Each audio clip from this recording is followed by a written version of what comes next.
Matagumpay ang naging paghahanda at pagbabantay ng Police Regional Office 3 sa hagupit ni Bagyong Crising sa Central Luzon.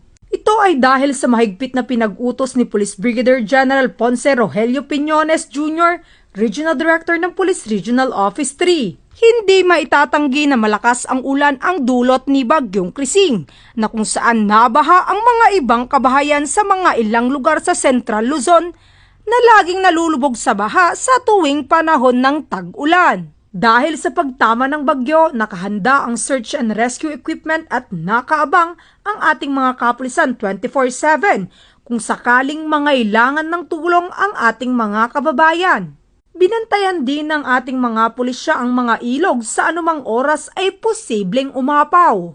Maliban dito ay to the rescue din si Police Staff Sergeant Ryan Paulo M. Cortez, miyembro ng 1st Provincial Mobile Force Company ng Pampanga Police Provincial Office sa ating mga kababayan sa Barangay del Pilar, City of San Fernando, Pampanga. Namigay ito ng mga relief packs sa mga residente na nalubog sa baha dulot ng malakas na ulan. Labis ang pasasalamat ng mga residente sa binigay na tulong ng ating mga otoridad sa kanilang barangay. Patuloy ang kapulisan ng Gitnang Luzon sa paghahatid ng serbisyo para sa seguridad at kaligtasan ng ating mga mamamayan sa Central Luzon.